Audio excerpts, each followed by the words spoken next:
Hello, welcome to the January edition of the Paranormal Peep Show on the Paranormal UK Radio Network. And we'd like to wish everybody a happy new year and hope that January has treated you well despite the storms that we've had here in the UK.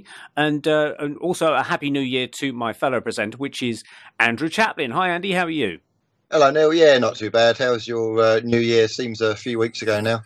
Yeah, it passed by uneventful. In fact, the more eventful things from my point of view was the storms that followed it, which was pretty nasty stuff with lots of trees getting blown down, lots of rain and things like that. I mean, where I lived, I actually fared a little bit better than other places like Northern Ireland and Wales and that, where trees were coming down left, right and centre. What about you in Hertfordshire? Yeah, pretty kind of like wet and drizzly and cold. Had quite a sharp cold snap, and the weather doesn't seem to know what it's doing. Sometimes it's mild, and then sometimes it's absolutely freezing. So, yeah, kind of typical family Christmas and New Year's Eve, really, and drinking games and all those shenanigans. So, are you back? Yeah, are you glad to be into the new year now? Yeah, I think so. I think without sounding like a Scrooge, which I kind of am, but the best thing about Christmas is when it's over, so far as I'm concerned. Yeah. The drinking and the meals, there's only so much stuffing your face full of chocolate and roast dinners and stuff that you can have before you eventually feel a little bit on the big side and need to get back into the swing of things. Yeah, and someone was telling me the other day they've seen Easter eggs already, not literally a few days after the Christmas period in shops and things. Yep. Literally the first week of the new year, there were Cadbury's cream eggs adverts on TV for Easter. Talk about Easter. Priming us and marketing it to us, and getting us on the conveyor belt of consumerism. It just doesn't stop really. So, well, it is. And September time, of course, is when they start the whole Christmas brigade, isn't it? Even before October with Halloween, and before November with fireworks night. They have Christmas things in the shops in September sometimes. Bizarre. Yeah. Well, we'll try and get away from the consumerism a little bit tonight, at least, anyway, and try and forget about the storms of January and look towards the brighter skies of maybe spring and the summer, which is a great time. To talk about the brightness of the skies, Neil. Have you heard all these things? I think it was just before Christmas and into the new year. A lot of people have been seeing a lot of UFO sightings. There have been some strange things in the sky. And I don't know if you saw the post on Facebook about the US military jet chasing a UFO in the skies. And then there was this report of this elongated cigar-shaped kind of rock formation thing that's supposed to be flying past Earth that scientists reckon couldn't have been formed naturally or highly unlikely to, that was also covered in some kind of strange organic coating. I don't know if you heard of that in the news at all. I heard the solar system flush a chain slightly before it arrives. But I think it's now passed cleanly through our particular pipe of this corner of the solar system. But there may be more to come. Who knows? That's very interesting, though. Yeah, because they're talking about now the this declaration from the Department of Defense that they have admitted to studying what they call unidentified aerial phenomena, which is the new buzzword for UFOs. Basically, they don't want to use the word UFOs. It's unidentified aerial phenomena, and there's now an admission that they spent something like $22 million over the past 5 years, the Department of Defense, studying these things, and they got some pretty good evidence. And some of those people that work for them have now gone on to form this kind of private enterprise to carry on studying it. But I listened to a few interviews with some of those players over the Christmas period, including one guy that did work for them who said that after he was questioned by this guy on the BBC, and this is going out about 3:30 in the morning, something like that. So not many people have heard it, but I listened on one of those play again systems on the BBC website, and the guy was asked, do they have any records of these things landing or being crashed or retrieved? And the guy said, I'm not permitted to talk about that, which to me suggests, pretty much straight away, yes, that they have, and he just can't say it. Really. Read between the lines kind of thing, isn't it? Yeah.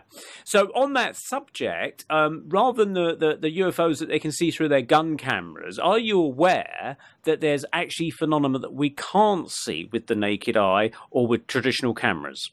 Well, this is going into the realms of ghosts and spirits and poltergeists and all that kind of thing, isn't it? So, who have we got, Neil? Who have we got? Well, we've got a special guest tonight who's going to be talking about his experiences of taking images, video and photography of things that have been sighted in the skies of Oxfordshire in particular, and that is Mr. Nick Hay. So, Nick, welcome to our show. Thank you, Neil. Thanks for inviting me onto the show. It's great to be on. Thank you. And how was your Christmas and New Year, Nick, before we forget? Just had a nice quiet one, to be quite honest with you. Just my sister and my niece and the 2 dogs, and that's about it, really. Nice and quiet. That's the way I like it. Cool. No pointing any cameras into the sky then, Nick? No, well, I've got a bit of a problem with my infrared camera at the moment. It's not working since I had an experience in my room some weeks ago. So I'm still waiting for that to be repaired. Yeah, I've got... actually, it was a bit cold as well. I don't really like using my camcorder when it's too cold, so I haven't really been doing much recently, no. I'm just waiting for the spring to come. When you say experience, was this just a natural thing, or was it something on the etheric side? It was a paranormal type thing. I've been having a few strange things happening over the last sort of year, and they sort of culminated in it looked like some kind of energy or a being that came into my room. The dog started barking at it and sort of backing into the corner and snarling, and I saw like a human-like sort of entity, and I tried to take a photograph with my infrared camera, and the camera just packed up and hasn't worked since. So Nick, starting back from the beginning, could you tell us how you got into this kind of thing and what your sort of background is? Yeah, well, for most of my life, I've been a musician. I originally lived in the Midlands, and I've been a singer in various bands. And I've always had a bit of an interest in UFOs, but what happened to me was that I went out for a walk with my dogs on Christmas evening 2008, and it was a very misty and cold night, and I basically stopped, but the dog wanted to go back up an alleyway we'd already gone down, so I decided to walk back up with him. He was only about 6 months old at the time, so I decided to let him have his way, and I noticed a pink glow coming from within the mist, and I carried on looking at this glow, and eventually I saw a flying saucer. Well, it was some kind of a craft. Well, I thought it was originally, but it was a UFO, and it was at quite low altitude, perhaps 200 feet. It looked like a child's spinning top, totally made of light. And it was from seeing this UFO that I started looking into the whole UFO thing a lot more, and I came across the work of Trevor James Constable, and from there I started getting infrared cameras and different things, to allow me to see into the invisible. And who is Trevor James Constable, Nick? Trevor James Constable was a world-renowned author and military historian. He served 30 years in the US Merchant Marine, and he suddenly got an interest in UFOs when he kept hearing reports about these objects appearing and then disappearing. And he wanted to know where they actually disappeared to. So he began his work in the Mojave Desert in 1957 with Dr. James Woods, a friend of his. And they started using a standard camera loaded with infrared film. And that's where they really began their work. And he pursued this work for many, many years until he ended up getting into weather engineering. He used Cloudbuster. Originally, he used the star exercise as an attraction method, but he went on to use a Reich Cloudbuster. And from there, he developed weather engineering. And he finally retired. I think he retired from ufology in the 1980s and just set up a weather engineering company based in Singapore. But what prompted him to try infrared photography? Because most people, when they're thinking, I'm going to go out UFO spotting, they're just going to take out a camera at the very basics. So what made him think that there was something in the infrared that he should be looking at? The thing for that was the way these UFOs disappeared, and he figured that they picked up on radar. There was a case called the Nansai Shoto, or the Ghost of Nansai Shoto, which was during the Second World War, where a couple of hundred unidentified targets were picked up on radar, and they split into 2 columns above the US fleet, and they sent up pilots, and the pilots couldn't see anything, and nothing was ever seen, although they could be seen on the radar. So he decided to start looking in the invisible, and he realized that the infrared was probably the place to start. And he was also at the time hanging around with a guy called Franklin Thomas, who was a psychic, and Franklin Thomas suggested that there were things in the sky that were basically living creatures as well as craft-like objects. Wow. So that's interesting because these living creatures that I've seen videos of these so-called space snakes, these kind of like weird white things that are kind of snake-like pulsating. You probably know the ones I'm talking about. And other kind of strange winged beings. Do you think that's what he was referring to? Yeah, Yeah, I gather, but yeah, he did say. Oh, I mean, Hawley Franklin Thomas basically said that there were things up there which weren't craft, and he didn't really describe a lot of it. But when Trevor got his first set of photographs, he caught an amoeba-type invisible creature, and Franklin Thomas said to him, "Oh, you caught them then? You know, you managed to capture them," and he wasn't that surprised. So I think he was sort of more referring to these energy type, like the amoeba-type creatures. Or perhaps I don't know. I don't know too much about Franklin Thomas, to be quite honest with you.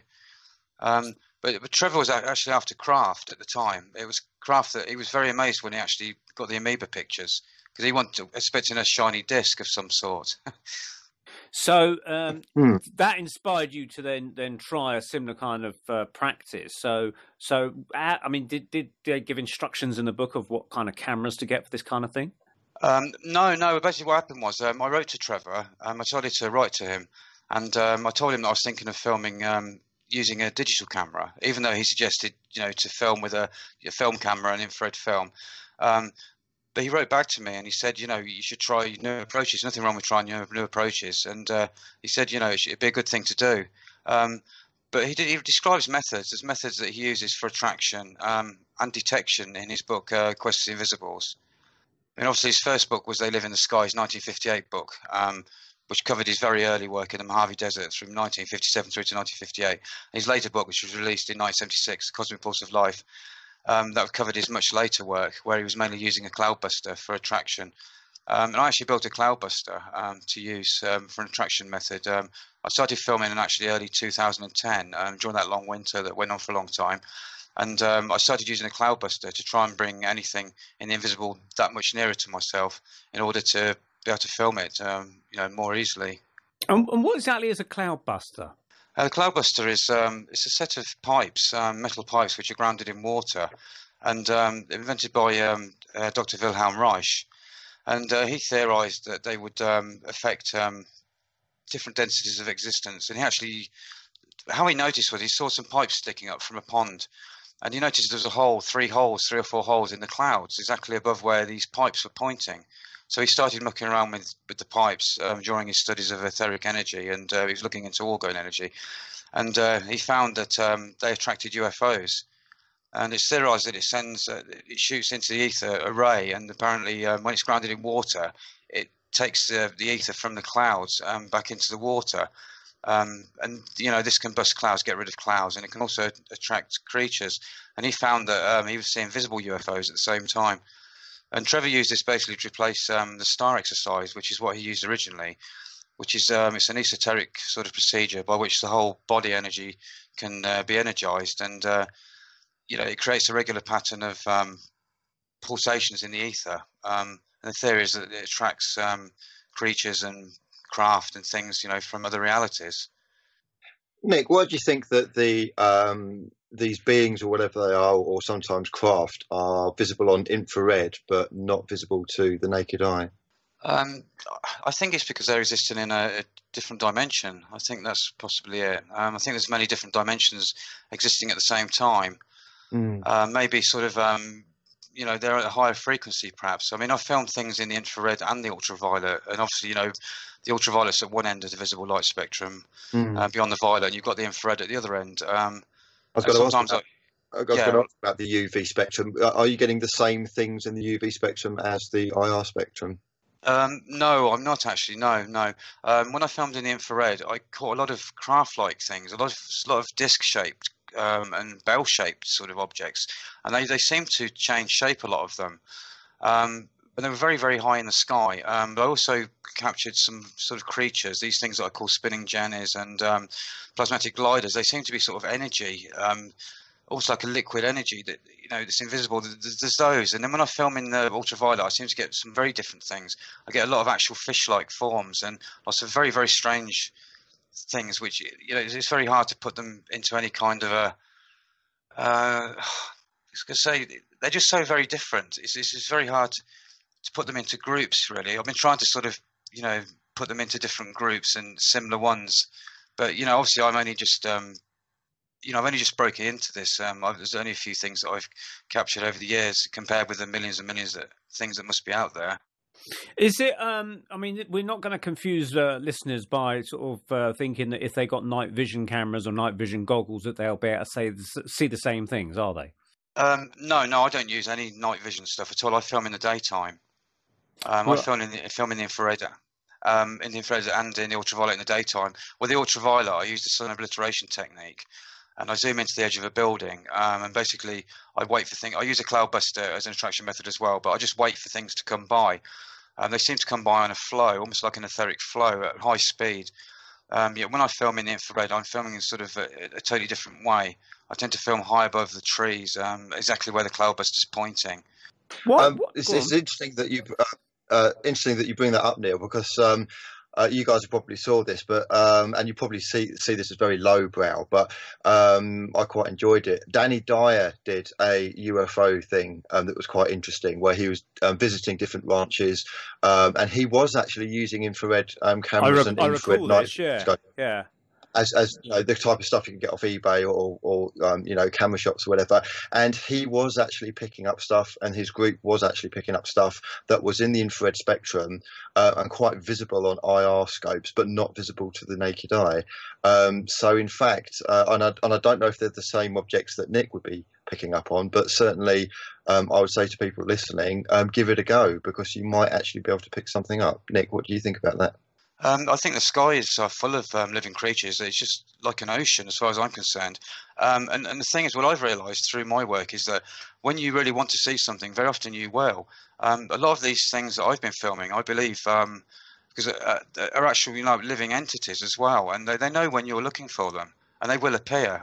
You know, I've always subconsciously sort of asked, you know, is there anything out there that wants to appear for my book, for instance, when I was writing the book? And very often things would appear. I'd take a couple of photographs at, you know, 10 thousandths of a second, take 3 or 4 photographs, and these things would appear just on one photograph. So there is a whole load of things that are out there, I think, that, you know, they can change their form. They can look like anything they want. You know, there's a lot of people now doing summoning. And they're getting all sorts of forms coming forward, from humanoid sort of figures walking across the sky to balloon-like shapes, and you know, some of them look like paper bags and things like that. And they come down from the skies from very, very high, and they change and they flash back to you. A lot of people are doing this, and they seem to be intelligent, a lot of these things. And obviously there's craft as well, but it's worth just going out there and looking in the sky. The sky is full of things. It really is. So it's basically a case of your intention to see them kind of like manifests them or brings them into a reality kind of thing. Oh, yeah. Well, this is the thing. I mean, I always suspected it anyway, but to be quite honest with you, I've had some quite alarming things happen over the last year where I've been filming in the infrared. I use a Geiger counter, you see, as well. And I've been filming just at night time. There's quite a few pictures on my website as a result of what I filmed at night time. I filmed things coming out from my cat's grave, my cat Roy. In total darkness, I film. And, you know, a lot of the time I was asking, you know, is there anything there? Is there anything there? And very often, you know, these things would just appear as if, you know, it was listening to what I was saying. From my understanding, Nick, there seems to be a bit of a war between light and dark, and I go on about this quite a lot, but there seems to be kind of a group that wants to communicate with humans and to kind of expand our awareness and make us aware of these things. And then there's another group, a darker group, who wants to suppress all of this and keep people dumb and stupid. So my next question would be, when you started investigating this kind of thing and getting results, were you getting anything along the lines of either black helicopters or men in black or strange phone calls or things trying to put you off the scent, so to speak? Oh, gosh, yeah. I mean, there's an incident. I had my camcorder seized, my last camcorder. Well, I had a camcorder disappear. Somebody came onto the land while I was filming and took the camcorder. And also, I sent the camcorder off, and after about 2 or 3 weeks, it hadn't arrived at the company in America. So I had a look online, and it said it was taken off at Kennedy Airport, and it was under inspection. And I noticed that same day, black cars parked up the end of my road, and they were there for a good couple of months altogether, following me and my sister. And they were obviously looking into me, and I didn't get the camcorder back for a long time. And they must have been really interested in the fact that it was, you know, quite an expensive full spectrum camcorder. this and that, and a few other things. So I still don't know whether it was because I was learning Arabic, because I did 5 years of Arabic, and there's all this sort of stuff going on. They're looking into everyone. I think they think anything's a threat, and I don't know whether it was that the angle they were coming on, not knowing where I was at with it and what I was going to use the equipment for, or whether it was something to do with the ET thing. I really don't know, but it went on for a good couple of months, definitely. My experience personally for myself, and indeed somebody who's very psychic, that I know very close to me, we've both had things try to put us off the psychic scent, etherically, i.e. kind of like unseen entities, and kind of like more in the material 3D world, i.e. black helicopters, strange phone calls, and odd things where we've had interactions with strange people trying to kind of screw our lives up, kind of thing.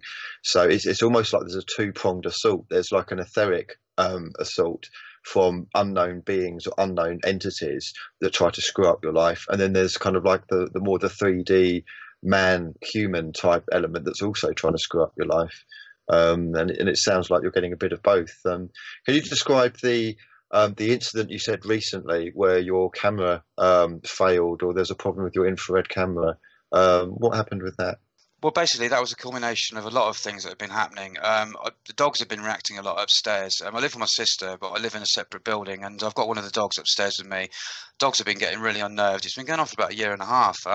It's basically picked up since I buried my cat, Roy. Things started being moved in my room, and the computer would be switched off when I was writing my last book. And we had knockings on the door at 2 or 3 in the morning, and you can't even get into our property because it's gated and everything. I live actually on like a nature reserve type thing. It's quite a big property with a forest and an old riverbed running through it, and you have to go through an electric gate to get in. But we've had the doorbells ringing and knocking at 2 or 3 in the morning. I've had all sorts of strange things coming, and basically it culminated with what I thought was an entity actually trying to come into this reality in the corner. And my dog Lucy, she's the nicest dog out. I've never seen her snarl or do anything, and she was down on all fours and she was snarling and spitting and backing off into the corner, and I saw something forming, and I actually had my camera around my neck, and the Geiger counter went off at the same time. My stereo went berserk, and that hasn't worked since, and my camera just stopped working. The whole screen went black, and it hasn't worked since. And that's an expensive camera. I've had that for 8 years and taken some of my best footage with that camera. But I've had a lot of stuff going on. A lot of stuff. I felt like somebody was in the room with me. Yeah. Ornaments have been turned upside down. I've had quite a few drones coming over the house as well. Yeah. Nick, this is exactly what I'm talking about, because these entities coming in and being watched, that's on the etheric side, and I would probably guess they're probably human remote viewers seeing what you're up to. Now the drone thing, that's very 3D, that's very governmental kind of secret service thing. So they're in tandem. It's not a coincidence that these things are happening kind of at the same time, is it? They're in tandem, and that kind of suggests that there must be a branch or an arm of the government or the military that is very in cahoots with these unseen kind of dark beings. Would you say so? Well, to be quite honest with you, I've been looking into the UFO thing for a long, long time, and I've come to the conclusion now that there aren't aliens from other planets. I don't believe they're from other planets. I believe they're interdimensional beings. I believe they're the same beings that are referred to in the Book of Enoch. I believe they're the same beings that have presented themselves as the gods of Egypt and the gods of Mesopotamia. That's why I'm really starting to believe. I think the whole extraterrestrial thing is some kind of a smokescreen for what's really going on. It could be. You have a similar belief, don't you, Neil? Yeah, it's because of Andy and I both have backgrounds in mediumship and spiritualism and seances and that kind of thing. So we kind of straddle kind of two worlds to a certain extent. But my kind of, where I'm at is that I think there's probably other life on other planets out there, and they perhaps can get here.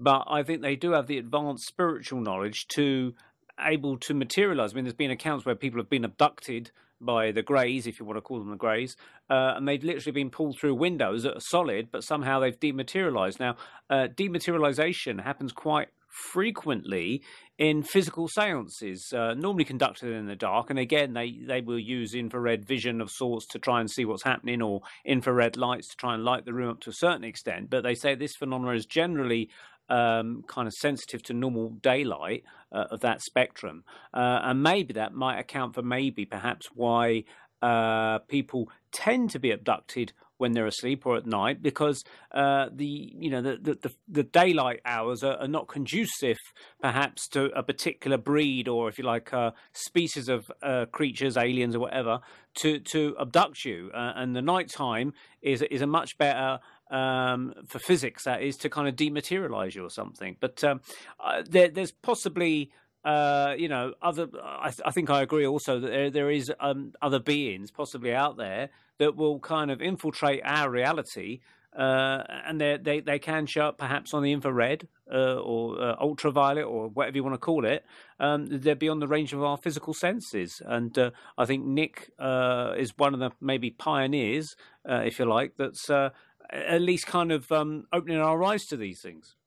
Yeah, well, the thing is, I mean, I had my experience with entities. I'd never filmed any entities as such before, but what happened was, after I buried my cat Roy, I took some photographs of his gravesite, and a couple of strange things came out from that. And as a result, I started walking around the garden, and I kept getting a massive Geiger counter hit every time I walked past the greenhouse. So I took a photograph, and basically there was an entity in the photograph, and I went on to take 4 more photographs. Now, the first entity looked like a Napoleonic type figure. And when the Geiger counter went off the next time, a couple of weeks later, I made the comment out loud, I don't really feel comfortable filming ghosts. I don't see myself as a ghost hunter. I feel more comfortable with an ET. And I took a photograph, and there's an ET-like being. I think I sent those photographs through to Neil the other night. But basically, I think the next one that came along was a really horrible-looking thing. It looked like it had horns. It was like a black sort of entity, and it looked like it had a cat or a horned being sitting on its lap, and in the background there was 2 snarling white faces. And then I filmed another one. These are all a couple of weeks apart, but I got a huge Geiger counter hit. And what I did, I filmed the infrared camera with a flash on, straight into the actual greenhouse. And what it is, because it's got a 720 nanometer infrared filter on it, it lets a tiny bit of the visible light in, but only a tiny bit of the red spectrum. But that seemed to be enough to light up the greenhouse and make these beings visible. Sorry, cut off. So you think, Nick, that these beings are always around us, or did you kind of, because you put out the feeling that you wanted to see aliens as such, that it drew them into your reality? I think so. Yeah, I think I sort of opened myself up. I mean, I've never really thought about beings. I know this, quite a few people have filmed various beings, but it's something I've sort of not really been that sort of interested in. I've been mainly aiming up into the skies, but it's just by sheer chance I haven't managed to take a photograph and capture the first being that appeared to be in the greenhouse window. But on further inspection, it appeared as if it was beyond the greenhouse window, and it was the same window each time. And I also went on to film a few other strange things. I filmed some really small entities in a wooded area at the bottom of my garden, and they both had antennae. One looked like an animal, like a little dragon face thing with antennae on the end, and then the other one looked like a face, sort of like a human-like face with antennae over it. It was they looked like little woodland sort of entities or something. So I filmed a few things, but I believe that when you open yourself up to the invisible, it starts opening itself up to you very much, and that's what seems to be happening in my reality. And it's all since I buried my cat Roy, though. So I just wonder if in some cases, they may have opened up something, or just the fact I'm asking, is there anyone there? These things are responding. Could it be maybe hypothetical, of course, that being quite emotionally sad to bury your cat, in that state of mind, that maybe that does kind of open one up to these spectral phenomena, if you like, whereas someone that's more materially minded and focused, say, on their daily tasks, as their job or whatever, are not likely to become attuned to this kind of world. I mean, do you believe that the emotions or the thoughts of you seem to play a part in this in some way? Oh, definitely, because I didn't know where to start. I thought I'm going to film at night, because there's the GRCU group, which is an Italian research group. They film a lot of stuff at night. So I thought, okay, I'm going to do what they did. I'm going to use a Geiger counter, and I'm just going to go out there with the infrared camera. I'm going to film in complete darkness most of the time. So, my first experience of entities was really when my cat Roy died. I mean, I buried him, and I went out every night taking photographs. And one particular night, I set up the tripod. I must have taken about 100 photographs, and I took 15-second exposures. And in one of the photographs, you can clearly see the whole tomb lit up with invisible light. And there's like a snake-like entity which is coming straight out from the grave, almost posing at head height, and you can see scales on it, and it's got ears and sort of like a long snout. And then next to it, there seems to be like another entity coming straight out of the ground, and it looks almost like it's made of like it's half tree, half human. A really weird thing. And then there's another part of the picture where there's like a head coming down in swooping motions straight down towards the grave. So all that happened in like 15 seconds of the exposure. You know, and that was just quickly. You've got these on your website, haven't you? Do you want to give people your web address? Yeah. My website is www.questfortheinvisibles.co.uk. So is that questioning invisibles or quest invisibles? That's Quest for the Invisibles. Oh, that's quest, all one word. Yeah. Okay. Quest for the Invisibles. Questfortheinvisibles.co.uk. Brilliant. Yeah. Okay, so this kind of like snake-like being, it's almost tying into some of the David Icke material in terms of the reptilians and that kind of thing. Yeah, it seems to be. Yeah. And this is the thing. My sister lived in Egypt, so we got to go out there, the family, quite a lot, and I spent a lot of time, you know, collecting little models of the Egyptian gods, you know, little statues and various things, loads of hieroglyphics and stuff, and I had them all over my room. And since all this happened, I took them all down. I suddenly had this realization that it was something to do with all this, because the being that came from the grave, it looked like Horus, like a Horus type thing. It looked like one of the statues of the jackal. The ears looked dead the same, and I noticed the scales. And I thought, is this Roy, or is this something that's kind of preying on my, you know, I was almost crying at the time. I don't mind admitting, I was so upset. I said a prayer for Roy, and I was saying, are you there, Roy? You know, show me a sign if you're still there. Please let me know you're okay. You know, and my voice was trembling, and at that very second, this thing came straight out of the grave. So I still don't know whether it's Roy or whether it's something that's like an imposter that's, you know, taking advantage of my, you know, of how I felt at the time. It's really hard to tell, because I mean, this whole thing about reality and entities, it's like, even when a medium thinks they're talking to a spirit, and I class myself as a medium, and I hope I am talking to spirit, but you don't 100% ever know. And even when like an alien, so to speak, shows itself, is that some kind of entity that's just taking on an alien form to kind of like please what your request is? And the annoying thing is we'll never know. We'll never know if what we're dealing with is the reality of what they're projecting themselves to be, or whether there's some kind of like morphing, shape-shifting being that's just presenting itself whatever we request. It's a tough one, isn't it? Yeah, well, this is the problem. I mean, I do believe there are aliens from other planets and stuff, but I believe that what's happening now in the world, I believe that these beings that are showing up in the summoning and these beings that are showing up in the skies, I believe they're all part of a paranormal type thing. I believe that they're interdimensional.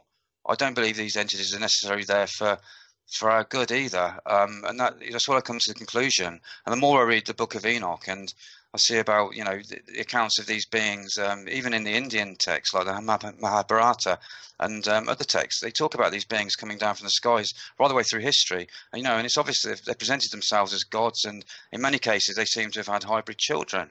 I mean, you have to look at the skulls that have been found, the elongated skulls in Peru and in Egypt. And, you know, you look at Tutankhamun and the shape of his head, you know, and the fact is, you know, God King, I mean, that's what Pharaoh means. So I think that there's a link in that, and I believe this is still part of the same thing. I really do.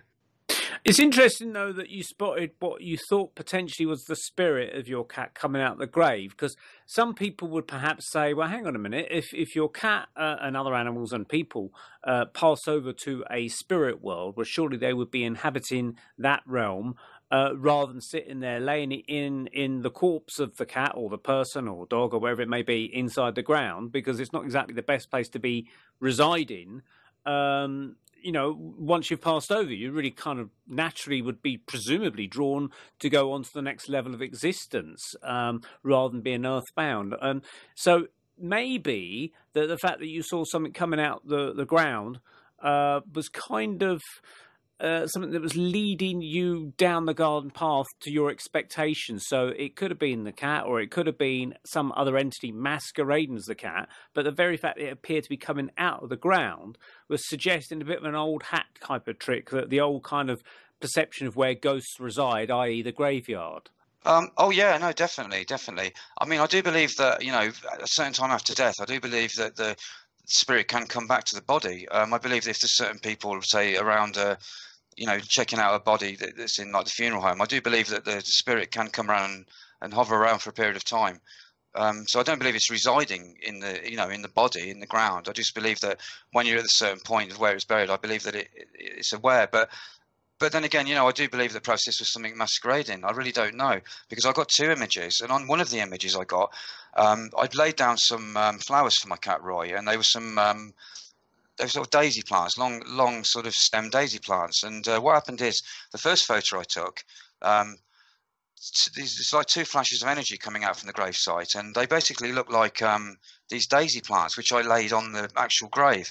But there's also a face in there, this really weird looking face, and it appears several times in the photograph, and it's quite an unnerving face, and that made me a bit suspicious, because I didn't really get a good feeling from it. And and that's where a lot of things started happening for me. I started capturing other entities, and things started happening from that point, after I buried Roy. And I spent a whole year from September to September. I must have taken about 5,000 photographs. And although I caught, some photographs of things in the sky and various entities, it just seemed to increase. The more I looked into it, the more and more weird things kept happening. Really strange things that I can't put my finger on. Have you sent any of your pictures off to anybody for an analysis, independent analysis? Any scientific type people or paranormal researchers? And I'm presuming also you must have come across a lot of skeptics that have just completely thrown it all out of the window. Oh, yeah. Well, I was on a radio show with Professor Brian Cox a couple of years ago, and he made some statement about it. But no, I haven't. I mean, I basically wrote the book. I didn't sit down and think, I'm going to go and film and then make a book. Basically, what happened was I got a letter from Trevor, and I decided to go in full on into it. I filmed for nearly 3 or 4 years, and then I decided to sit down and just write it all down. And I just happened to mention to Trevor James Constable's publisher, Paul, who I'd actually talked to over the years, that I'd put all my notes down, and I got sort of a rough book, and he was really interested straight away. So before I knew it, it was put together, and the book came out. But I've had a few people sort of talking to me. A few people think they're this, they're that. But I've made I've made a little video. I film insects as well and things, and I'm quite familiar with what insects look like. And I've actually just made a short video, which is on the Quest of the Invisible's YouTube channel. It's called Skyfish Fact or Fiction, and that shows a lot of sort of insect footage to give people an idea of what insects can look like when they get stretched by the the video process, i.e. interlaced video recording. Okay, so it makes you wonder. It makes you wonder because this planet is absolutely teeming with life. I mean, there's the absolute void of the universe. There's basically nothing that's living, well, so far as we know, physically living anywhere else in our current kind of like mainstream awareness.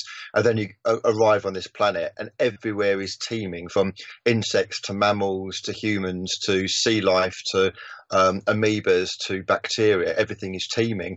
And I wonder if the same thing in terms of how life is absolutely teeming on this planet is actually going on in an etheric level that we don't see, kind of like all around us in this kind of like invisible world. It might be absolutely teeming with all kinds of strange wonders, including the strange like twisted faces that you're seeing, and these snake-like beings and fish-like beings. Everything's teeming everywhere on all dimensions. I agree. Yeah, I definitely agree with that. Yeah, I mean, a lot of the things I've filmed, I've managed to film similar things, like in the same sort of things in different places at different times. Some of them behave very like sort of animals, and they seem to fly sort of in flocks, especially like these things that I call the spinning jennies, and they spin through the air rather than flying. But they seem to be just like pure energy. They seem to look like a skate with long wings, a fish, flat fish, or like a manta ray even. And what they do, instead of flapping the wings, they seem to put the flying nose down but spin like a helicopter. So I think there are actual creatures out there on a level, but I also think there are entities as well. I believe that nature abhors a vacuum. I mean, you'll find life at the bottom of the deep oceans, where you get like thermal vents that are really, really hot. So I think life is everywhere. I don't think there is any vacuums, really. It may appear to be a vacuum in the physical to us, like in space, but I believe it's full of creatures that are on different levels, and I believe that some of them can come into this reality. But I believe that the sky is full of living creatures. I really do. One thing that's just occurred to me listening to you there, Nick, was the fact that lots of occultists, magicians, and New Age thinkers talk about our thoughts going out there and manifesting in some way, shape, or form. And many people talk about if they want to create some happening on the physical world, they'll create a mental version of it in their mind, or and they'll create it on the astral. Is some people use that term, and I'm actually now pondering the possibility that perhaps a lot, not maybe everything you're seeing, but a lot of what you could be seeing is literally the stray thoughts of mankind and nature whizzing about around the world, like astral entities, and they're literally our subconscious thoughts that are whizzing around. Or, I mean, we talk about the tulpas that are which are thought forms, I think, of the Tibetan monks and things, where they create an idea in their mind of a spirit or something, and then that tulpa becomes like their genie and does things for them. Maybe the Western thinking model won't sort of take that idea very well, but at the same time they're perhaps still subconsciously producing things like that, and maybe the shapes, the forms, the whizzing creatures or whatever could very well be manifestations of our own thoughts. Oh, definitely. I mean, from the word go, when you're born, you imagine what you want to do before you actually do it. I mean, I always wanted to be a musician, and I dreamt of it, and so I did it, and I thought it, and I imagined I already was a musician, and I just knew that I was going to, be quite successful, and I was at some point. And I believe that every thought you put out, once I believe it goes onto the astral plane, I believe it comes down, and when it can manifest in this physical reality. But another thing is, when I started trying filming, I found that by looking into the sky and basically asking for some of these entities to appear, they do, within 10-15 minutes, and it's almost like they can hear your thoughts. And that started me thinking, gosh, how far does this go? Does every thought you put out, go somewhere and then eventually manifest? Because people say, watch what you ask for. Yeah, I mean, it could be that you might actually be photographing your very own thoughts manifesting rather than some external alien or creature or something. You're thinking of something and then, hey, presto, it shows up on your camera. Well, to be quite honest with you, when I went into this filming, I didn't have any preconceived ideas. I didn't really know what to expect. I mean, the pictures that are in my book are the combination of 5 years of work. I've caught several different types of things, on different days and over different times. But who knows? I mean, I think thought is everything. I mean, I've always had a saying in my mind that everything exists. Everything that can be conceived of possibly exists. And that's something I really do believe. And you mentioned Brian Cox earlier there, who heard about you or something, but he was quite dismissive of your efforts, I believe. A pretty negative kind of thinking kind of scientist who dismisses ghosts and UFOs and everything. I mean, do you think that science is just too rigid to actually start exploring this? I mean, the guy that you mentioned who wrote the book that inspired you, I mean, from what I read of him, certainly, I mean, Wikipedia just dismisses anyone with the slightest hint of any psychic or paranormal interest and completely writes them off. And so they didn't give him a good write-up on Wikipedia. But, I mean, do you think that science is going to completely sidestep these issues as far as it can, without even bothering to at least say, well, let's pick up a camera and have a look for ourselves? I believe that science is already doing it. I believe there's black science going on. I believe that all these things, psychic abilities, have been looked into by the Russians for a long time. And I believe that, there is a section of the scientific community which is kind of undercover, which is seriously looking into all this stuff. But the mainstream science that we read about and we get taught in school, I don't think it's ever going to be looking in, getting really into this. But, you got to look at what's happening on TV as well. You've got all these ghost hunting programs and the reality that you can actually talk to spirits and with EVPs and things, and all these programs about UFOs. It all seems to be coming into the realm at the moment. And, perhaps science will pick up with it all and mainstream science will start looking into these things. But I believe that, there are people who do know what's going on and they don't want everyone else to know or to become aware of it. Well, that's right. The CIA and the American governments of past 50 years at least were looking into things like remote viewing, ESP, the UFO phenomenon, and we've just heard recently that they've admitted Department of Defense have been looking at the aerial phenomena, as they prefer to call it these days. So they are a very cloak and dagger way of looking at it on a secret level. They're not prepared to admit it, and even police forces use mediums and psychics. And again, they're not prepared to go generally on the official record and say they've used them. But there seems to be an undercurrent in society where people will accept these realities, but in the very professional day-to-day world, we simply brush it under the carpet and briefly laugh at it and refer to ET as little green men or whatever it may be, just to dismiss it, because I think that, but maybe on a professional commercial level, it just interferes too much with our thinking of let's make money, let's consume. Whereas if we actually start to embrace this spiritual, unviewed side to a certain extent, we might actually start to change the paradigm of our complete way of thinking, and the whole of humanity then turns on its head, and we won't be consumers eventually. We'll become more like spiritual seekers, and we'll all become, presumably, which is what they're afraid of, we'll all become hippies at the end of the day. Well, this is it, Neil, because I mean, it's like I said earlier, there's a force that wants to stop us from evolving and wants to stop Nick from doing his thing, i.e. Interfering with his cameras and his equipment and making his screens go black. So there's obviously a force that wants to suppress that. Hence, we're being given a Mickey Mouse version of science, hence Brian Cox. And the whole consumer thing, the consumerism thing, is focus on the material, focus on the latest smartphone, focus on the latest bit of tech, and don't worry about spirituality. Spirituality is all la-di-da hippie stuff, so far as the mainstream is concerned. So yeah, the whole consumerist thing, I think, is really to keep people as dumb and stupid. I agree. Television as well. You give them television, and you let them sit in a room and act out their thing, all their emotions in front of a TV screen, and then you take away money soon, end up putting a chip in the back of everyone's hand and having full control over you. I mean, why is it, for instance, we've got a ton of TV programs giving us things about dancing and about singing and about entertainment. Where's the philosophy? Where's the real life questions? Where's the digging deep into what makes humans tick? What makes us human?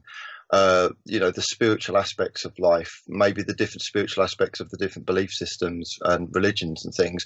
Instead, we've got, Strictly Come Dancing, pop idols, X Factor on Ice, and all of this, trivial mundanity that at the end of the day, you don't learn anything from it. After seeing something like X Factor or kind of Pop Idol or Strictly Come Dancing, yes, you might have been slightly entertained, you might have had a bit of a sing-along, but what have you learned? How have you progressed? And you haven't. And, this is it. There's very rarely any programs out there where you actually progress in any way, shape or form.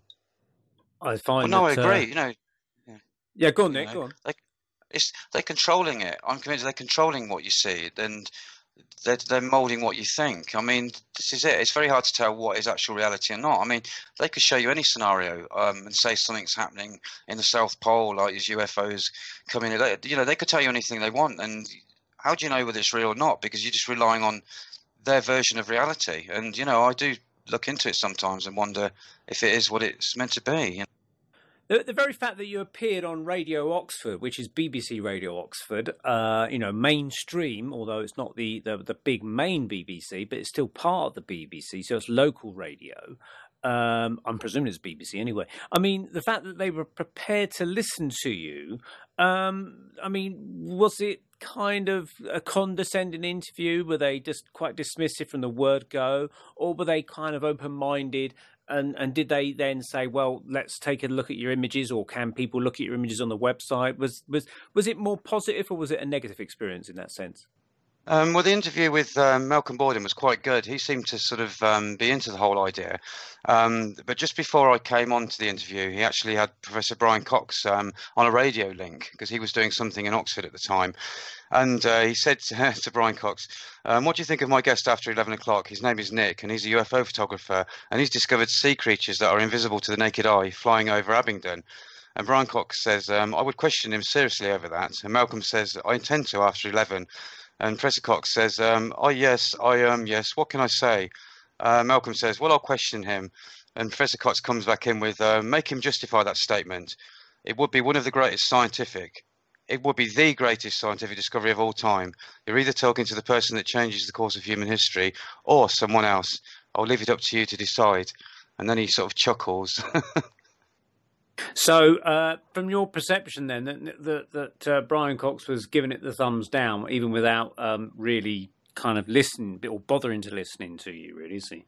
I mean, I can kind of sympathise with the scientists, really, is that they must be presented with a lot of people that come to them with various ideas, and I think they just put the shutters down on it, and they really need to have some sort of filtering system that allows some of these strange ideas, strange to them at least, through to at least kind of examine them. You know, I suppose it's up to people like yourselves and us to try and at least collate a lot of this information to present as a kind of unified whole, I suppose, that you maybe, in other words, get together with other people that you might have shared that experience with, who filmed or photographed this phenomena through the infrared, and at least say, well, look, someone else has managed to do it, and you know, the guy that you read the book from, and perhaps contemporaries, maybe in Abingdon, Oxfordshire, or around the UK, or even around the world. I mean, have you actually tried to get together with other people to do that sort of thing?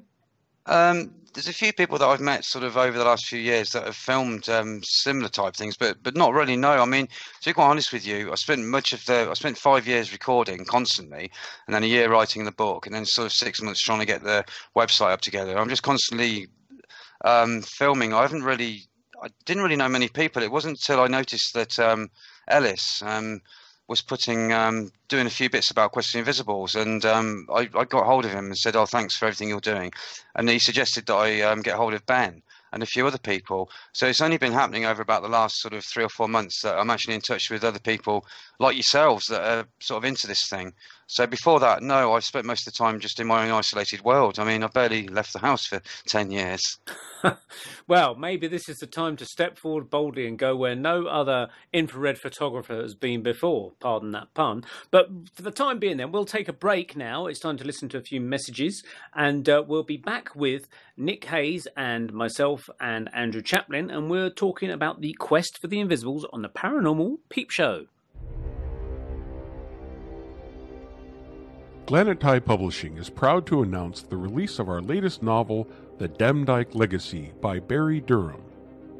Set in a quiet village in Lancashire, England, an enigmatic murder reignites a legacy of witchcraft thought to have died out 400 years before, when the Pendle witches were hanged at Lancaster Castle in 1612. As the death toll rises, the descendants of the original Pendle witches are forced out of hiding and assist the police in tracking down the killer before they are all wiped out. The Demdike Legacy is a thrilling mystery novel that blends modern detective work with old-world pagan practices. The Demdike Legacy is now available in both softcover and ebook formats on Amazon.com and at Glenatye.com.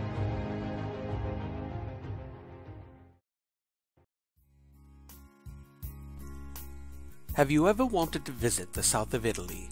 Amalfi, Ravello, Positano, Sorrento, places of immense beauty on the Amalfitana coast. Nearby Vesuvius stands proud against the sky, shadowing the ancient Roman ruins of Pompeii. Take a boat ride to the Isle of Capri, tour the island, and make sure to visit the Blue Grotto. Sit in the charming piazza cafes of Amalfi or Ravello, or visit the quaint shops and the must-see churches and villas. Cool off bathing in the clear blue waters of the Mediterranean Sea. In the midst of all this beauty lies the picturesque hillside village of Pontone that dates back to the Middle Ages. Pontone, with its relaxed atmosphere, boasts 2 pizza restaurants, the Trattoria L'Antico Borgo and that of San Giovanni. You can also eat or just have a drink of your choice while sitting at the table under the canopy at the Blue Bar in the piazza, close to the 12th century church of St. Giovanni. Pontone, with its old aristocratic houses, bell towers, and churches, is a great starting point for hikers and lovers of nature and mountain trails. To the Valle della Ferrari, or the famous Tower of the Zero. The tower is where the Duchess of Amalfi, Giovanna of Aragon, also known as the Mad Giovanna, who was imprisoned in the tower centuries ago. Stay in Pontoni, in the self-catering apartments of Il Petrale, the beautiful casa belonging to Carmiana Rispoli, who will warmly welcome you when you arrive. Sit out on the veranda looking at the valley down to the town below of Amalfi. Il Petrale, a haven of peace in the heart of this magnificent place called Pontoni. For more information, email us at carminerispoli@email.it. That's Carmine Rispoli, CarMinerispoli @email.it.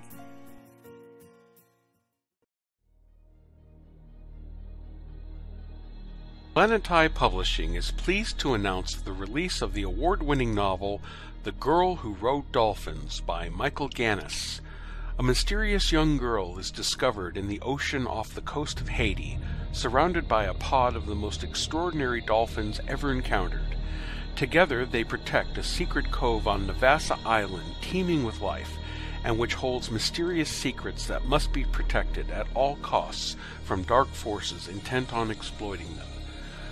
The winner of 5 book awards, The Girl Who Rode Dolphins is an exciting, nail-biting adventure set in the Caribbean Ocean that will leave you spellbound with its mixture of high seas action and unique mysticism. The Girl Who Rode Dolphins is available in both softcover and ebook format on planetai.com, Barnes & Noble, and Amazon.com.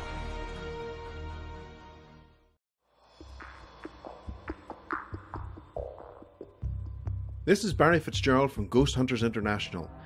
In my book, In the Mist of Gods, I explore the world of the fairies or fae. This is not the whimsical winged creatures romanticized in modern literature and popular culture, but old-world, intelligent, and sometimes dangerous beings hidden in the tunnels, mounds, and rafts in countries all over the world. Known by many names, the fae coexist with mankind and at times come in direct contact with unsuspecting people whose lives are changed forever. In the Mist of Gods is a powerful book that chronicles my years of research into the enigma and legend of the fairy and examines their metamorphosis into the modern-day extraterrestrial phenomenon. In the Mist of Gods is available in both softcover and Kindle format on Amazon and on glenandtea.com. Did you ever turn to your radio for your favorite talk show to find that it's been preempted for this? In the air to deep right center. Back goes Lewis to the wall. And it's out of here! Or this? And I'm ashamed of you, Hillary, for voting for it. Do you have a favorite talk radio program that's not available in your city? Just go to TalkStreamLive.com for links to the best streaming talk radio shows. At TalkStream Live, you will find live talk shows 24 hours a day, 7 days a week. All your favorites are here. With such a large selection, you will also discover some new favorites. On the go and still want to listen? With a mobile smartphone, simply type TalkStream Live on your internet browser. Now you can take internet radio with you. You will also find news and sports streams. Best of all, the TalkStream Live directory is free and there's never a login required. Remember TalkStreamLive.com, the fastest route between you and your favorite talk radio show.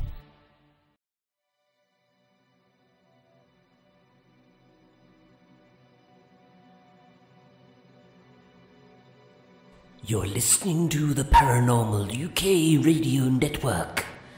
100% goblin free. Excellent.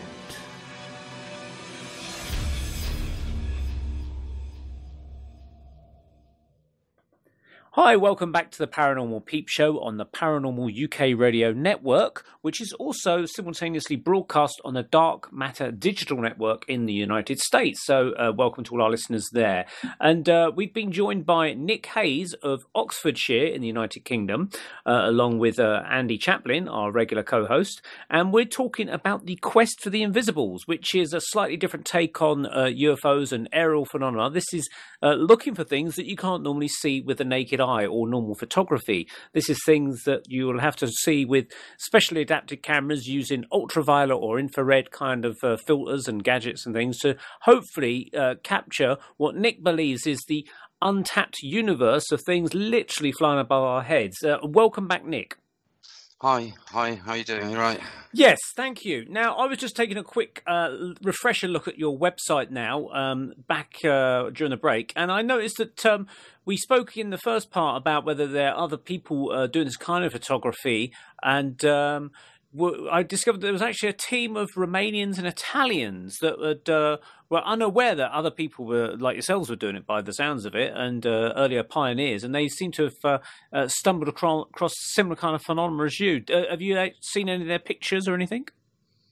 Yes, well, I first found out about the GRCU, and which is the Italian group led by Luciano Bocconi, and the Romanian group from a book by Trevor James Constable, and it talked about a book that was released in the 1980s called La Realtà Nascosta, which means, well, UFO La Realtà Nascosta, so basically UFO, the hidden reality.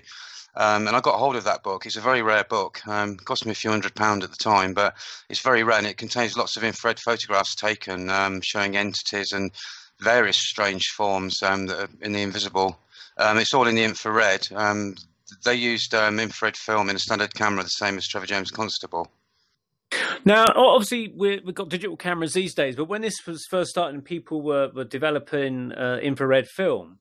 I mean, you know, most of us at a certain age can remember going down, and in fact, from some years I did work in photo processing standard 35mm print film or negative film. That's called C41 processing, if I recall. Is there a special process required for like the negatives of infrared film, or is it literally the same sort of technology that's used to bring forth a negative?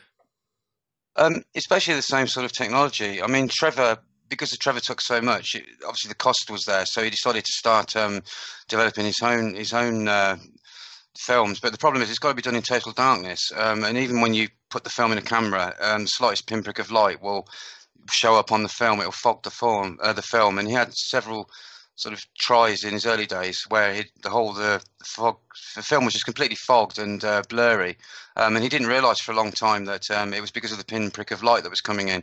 So everything had to be handled and the processing done in complete darkness, which made it quite a hard task. And I've decided not to go that route, even though I have a kit that I could, you know, do my own processing. It just seemed digital was the best way for me, really.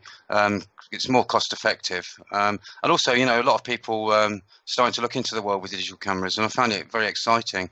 And of course, Trevor sort of urged me on at the same time and said, you know, come on, Nick, try it, see what you can get from it. So that was what really sort of got me to using digital rather than the other option, the infrared film. And also on your website, you mentioned the space shuttle mission, where it's the tethered incident, or well, I can't quite recall which mission it was, but it was this. Was it like a mile-long kind of cable or something that snapped in space or something like that? And that's where they saw literally loads of these infrared UFOs flying around the shuttle. Yeah, I believe that was right. I think it extended it into a 12-mile, almost like a tape measure. I think it was a couple of miles wide. But yeah, it seemed to attract lots of invisible UFOs. I think these were actually recorded in ultraviolet, but they look very similar to some of the objects recorded by Trevor in the infrared during his work in the Mojave deserts in the late 1950s. And Trevor also mentions that in his book, and that's the first time I actually heard about it, to be quite honest with you. It makes me wonder why NASA were using ultraviolet cameras deliberately on that particular mission. It's almost as if they're expecting to see them. It does make you wonder, doesn't it? I mean, it seems to be a funny choice, but, you know, I'm sure they'd turn around and say that they were trying to see, you know, a certain spectrum to see if there's any loss of energy, or, you know, they've always got an answer, I believe. So it is very strange, though. Instead of, you know, why didn't they use infrared, or why did they need to use anything that filmed in the invisible in the first place? Well, that's right. And you mentioned in part one about the cloud busting equipment you use, where you literally take some poles and bury them into a pond or water of some sort, which seems to diffuse the clouds above, and it seems to attract this phenomena. And I'm now thinking that maybe, although NASA might say they were testing out cables for whatever reason, I can't remember, that this tethered incident on the shuttle was perhaps a non-disclosed experiment where they're trying to literally attract these infrared beings or phenomena, at least, using that kind of tether thing in the same way that you've been using your cloudbuster thing. That could well be, but I mean, the official explanation was that they were using it to take power to actually to help the space station to save money on operating costs, I believe. But that's what they said. But you've got to take their word at face value. And to be quite honest with you, I don't think you can all the time. Well, no, I mean, I know that the shuttle had quite a few military uses, which they would not disclose, certain things that went up in the shuttle, the Department of Defense, and, certain members of the shuttle team were, Department of Defense reps, I think. So a lot of the time, what appeared to be a kind of general science or testing of the kit was actually something a bit more secretive and perhaps under the Official Secrets Act of sorts. Andy, do you recall the space shuttle tethered incident? Yeah, I've seen that. It's hard to know what to make of it, really. I mean, NASA is, never a straight answer. They kind of like poo-poo these kind of claims, and they'll always come up with some kind of rational explanation. But it is a bit of a strange one. I mean, there's also these space particles that go past the window sometimes, and they kind of like change direction, which is not something you'd expect from normal space dust or particles. So. Curious one, really. Yeah, I mean, go on, Nick. I was going to say, well, the actual mission was the STS-75, and they attempted to deploy a tethered satellite system, and the intention of this tether was to absorb power from outer space, and that was hopefully going to increase the satellite's endurance and cut down on operating costs.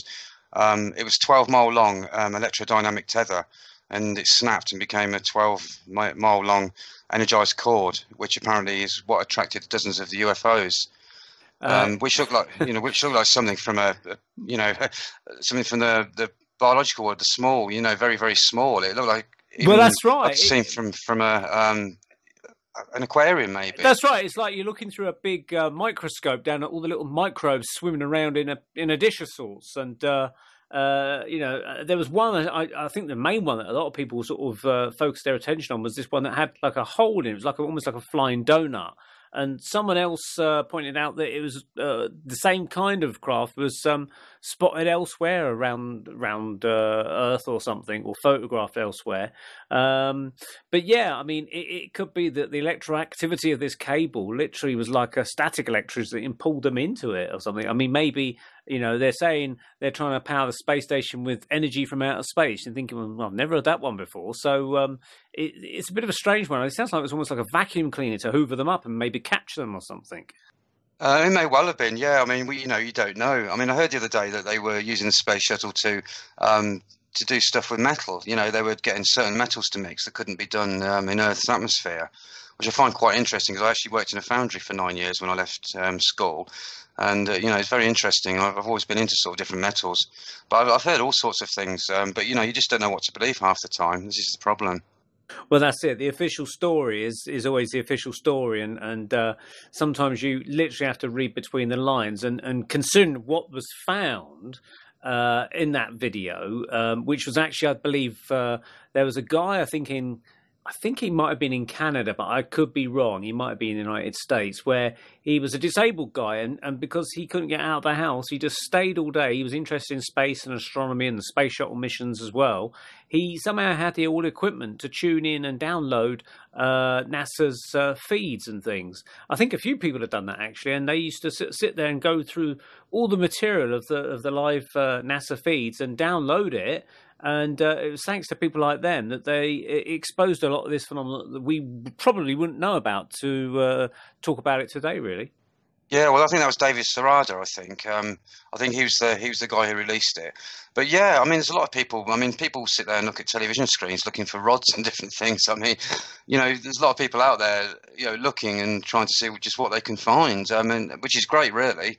But, people listening to the transmissions as well, radio, people that are into radio, listening to some of, I think there's been a few things that have been listened to in the past where NASA haven't released something, and these guys have heard what was being said, what they didn't want the population to hear. So, there's things, people looking at things on many different levels, which is good, Yeah, I mean, with the shuttle thing now, we don't obviously have the shuttle anymore. They've retired that, but I presume, the secret powers that be presumably are still looking into these things, or are coming across them in their ultraviolet or infrared analysis of what's outside the space station or satellites and things like that. Now, getting back to more down-to-earth things from your own experiments, you've got lots of different things. It's not just like UFOs. You've got sort of what some people might describe as creatures. I mean, there appeared to be one of them that you described as a small winged being in one of your pictures. It sounds like a fairy. What was that about? Yeah, well, that was, I think that was a nighttime shot that was taken above a 60-foot tree.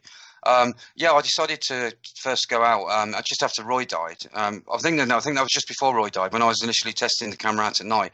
I just got a big Geiger counter hit I was aiming sort of right above the huge tree, and I just decided to take a photograph, and that appeared in the photograph. I took several photographs, but that was the only one that anything appeared in. But yeah, that was above a tree. I don't know what it is. It looks like a sort of cross between a fairy and something else, really. It's just weird. I mean, somebody said, I reckon that's a firefly, but, it was taken in the middle of winter, high above a tree in darkness. So, I don't think it was a firefly. And do you kind of, do you stick to a particular, or did you stick to a particular routine to go and photograph this phenomenon? Like, for instance, okay, I'm going to go out every Wednesday night between 7 and 10 o'clock, or did you just do it as the mood took you? I'm trying to think that in the sense of, and Andy would know this, but in psychic development circles, it was always a good idea to try and keep to a regular schedule of either meditating or being in a psychic circle at least once a week to keep up a sort of discipline about it, because over a period of time you'd get better results as the other side, if you like, would be aware that you're trying to work with them, and then they would actually accumulate and try and work with you to produce phenomena or readings or whatever. And I'm just wondering if you had a kind of a similar kind of discipline to produce the phenomena, or did you just go out and take it on random evenings? No, I film constantly. I film constantly for every day, every minute. I walk the dogs 4 times a day, and when I'm not walking the dogs or doing a bit of gardening, because I don't work, I'm constantly doing it. I've always got a camera with me. I've always got a Geiger counter with me. Constantly, I live it. I recorded for nearly 5 years. I was out perhaps every day when there was a blue sky. I'd be out because I rely on a blue sky for a lot of the daytime stuff. But it's just permanently doing it day in, day out. And then when I wasn't filming, I was looking back at the footage I'd taken. But at night, over the last year, I've probably taken about 5,000 photographs. I've been out every night, every time I walk the dogs, because I live in a sort of like a nature reserve area with a forested area, and it's quite sort of creepy and dark, so I tend to take a lot of photographs there. But I only take photographs when I get a high Geiger counter hit. But I live it. I totally live it all the time. I've always got my Geiger counter on me, always got a camera on me. So, I'm always prepared. And the idea of using a Geiger counter, and most people would know that is to detect radioactivity, and we see it in films and things where they're trying to detect radioactive leakages from power stations or wherever it might be. And some people have suggested that there's radioactivity associated with UFOs. What prompted you to get a Geiger counter in the initial stages of this sort of investigation? Because I read the book by Luciano Bocconi, the Italian guy who was part of the GRCU, the Italian people. They used a whole range of indicators, from heat and light indicators, infrared indicators, through to Geiger counters. And I thought, I'll give that a try. And they were getting some good results. So I started just going up with the Geiger counter. And I noticed that every now and then there'd be really huge hits, but they only lasted for a fraction of a second. So I basically started shooting in that direction. And bit by bit, I got a feel for it, and started getting results. So yeah, I mean, it's I set the Geiger counter for it measures in microsieverts, and I put it to 2 microsievert, 0.2 microsieverts, and it doesn't normally go anywhere near that. It normally goes up to about 0.12. So I put it for 2.20. Every now and then you just get a sudden hit. And then I found that when I take photographs, there's normally something in it. I mean, it may be quite far away, or it may be slightly not in focus, but it is a good indicator of something that seems to be manifesting into the invisible. So it's obviously they're coming from somewhere into the realm of the infrared. Because the beings that I got in the greenhouse, I got a huge Geiger counter hit, and I took a photo, and I saw nothing, and they appeared in the infrared. So I believe that there was something happening when they came from where they came from into the infrared. some kind of reaction that caused a hit on the Geiger counter. Some kind of radiation was created. So in terms of these beings, Nick, we were talking actually during the break off air about the interaction that you had with a kind of like a reptilian being after one of your meditations. Do you want to give us the story on that one? Yeah, well, I've had a few weird things started happening. I saw a couple of weird lights on the dogs, and the dogs froze. So I basically got one of them, put one of them in the main house, took one of them upstairs, and he started acting really weird and just staring at the wall. And he started backing off, and then sort of like, how can I describe it? Snarling at one point. So that's when I first became aware there might be something in the room. So this particular night, I started doing like a meditation. I'd only just started it. I closed my eyes, and straight away, I thought I heard someone call my name. And then all of a sudden, I saw this being with my eyes closed. And when I actually opened my eyes, because it made me jump, I actually partially saw the being, and it was like evaporating into like a cloudy mist. But it actually said "boo" like that, just like "boo." And describe, quite scary. Describe in detail what it looked like. Was it solid? Was it transparent? Was it ghostly? Well, when I had my eyes closed in the meditation, it looked as real as looking at another human being. It was so real, and I thought I was actually completely in that reality. And would you say that it looks like sort of a human with a reptilian face, or was it completely dragon-looking? From what I saw, it was probably about 7 or 8 foot tall, and it looked pretty humanoid. But I only saw it for a split second when I had my eyes closed, and it made me jump. But I just remember seeing warty sort of things and like little sort of scales and warts. I didn't really get a massive good look at it, but it sort of imprinted in my mind. But it was scary. And it had like big eyes. But when I opened my eyes, all I saw was a vaporized version of it. And it gradually just disappeared in front of my very eyes. So I saw it mainly with my eyes closed. And it's almost like I went into its reality just for a second, like I nodded off into its reality. But it must have been in my physical reality. So it was alarming, but no, it wasn't very nice, I'll tell you that.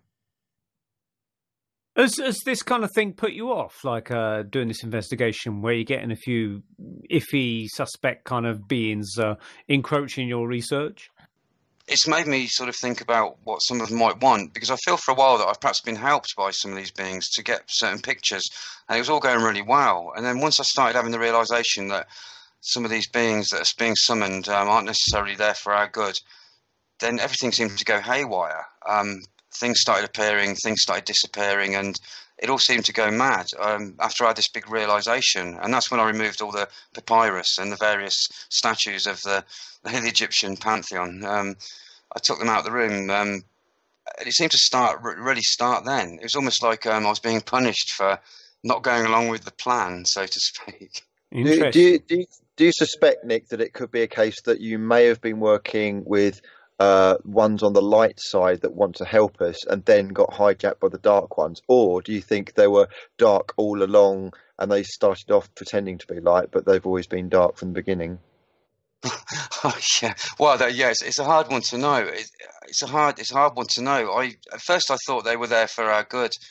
I started doing a bit of summoning, and within a couple of minutes, maybe 4 or 5 minutes sometimes, they'd appear. Well, they'd appear as like balloons high in the sky, and at the same time, all the red kites from miles around would gather in a huge circle and fly round, and these things would emerge from the invisible into the middle of these kites. And, and then all of a sudden they'd appear and they'd come down, and I'd flash a mirror to them, and they'd flash back. And I was thinking, hey, this is working really well. And then it suddenly sort of occurred to me that, I'm putting my thoughts out there and they can pick up my thoughts. So, how far into our reality are they? And have I suddenly opened myself up that much that I've got a direct sort of door into my reality? And it was then I started doubting. When I started reading about, the Book of Enoch and about what some of these so-called beings had done, I started wondering if these were actually the same beings. And especially with what happened with my cat, with the reptilian type thing that came out from the cat's grave, I started wondering if this was all part of this, agenda that people talk about. So I don't know. I mean, I like to think, you get people like Stephen Greer saying, all these beings that are interdimensional, the fact that they're interdimensional means that they're good guys and, they can't be nasty. But I started to wonder perhaps they could be, because, these fallen angels are interdimensional beings. creator beings, and they just don't know what they want. So I don't know. I don't know whether I've been hijacked or not, or whether I was sort of had the wool pulled over my eyes from the word go, and I was subconsciously willing these things to come, and they were sort of doing it for me and helping me along, maybe to use me for some kind of agenda. But now I've realised what's going on and stopped for a little bit and sort of stepped back. Perhaps they're not happy with it. It's hard to know. I mean, the very fact that I think humankind, all of nature, I think, is probably interdimensional. When we die, we pass over into an astral or spiritual world, or maybe a little bit of both, and go on to other dimensions anyway. So by our own nature, we are interdimensional. And, there's cases of people going out of their bodies when they're asleep, out-of-body experiences, astral traveling, call it what you will. And yet, across the whole spectrum of people, there's good guys, bad guys, downright nasty. So it makes sense that, just because they're in the spectral realm or the infrared realm or whatever you want to call it, it doesn't necessarily make them good guys either. In the same way that, you can go out to nature and you can see, lions and tigers across the fields of Africa or wherever it is. And, they could be attacking deer or whatever as part of their nature. So although they may seem to be bad guys, it could be just part of their nature, the way they're made up or something. It could be a misrepresentation of what we believe in our minds to be good and evil. But the fact that they behave badly in some way, it could be just our perception of what we perceive to be good and what we define as evil. And it's literally just the way the nature of the beast as such.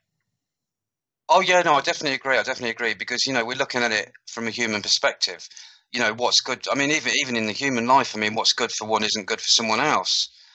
So I suppose, it's very easy to put it to look at it like in the human nature, to think, there's a good and there's a bad. But I don't know, they just obviously do what they do.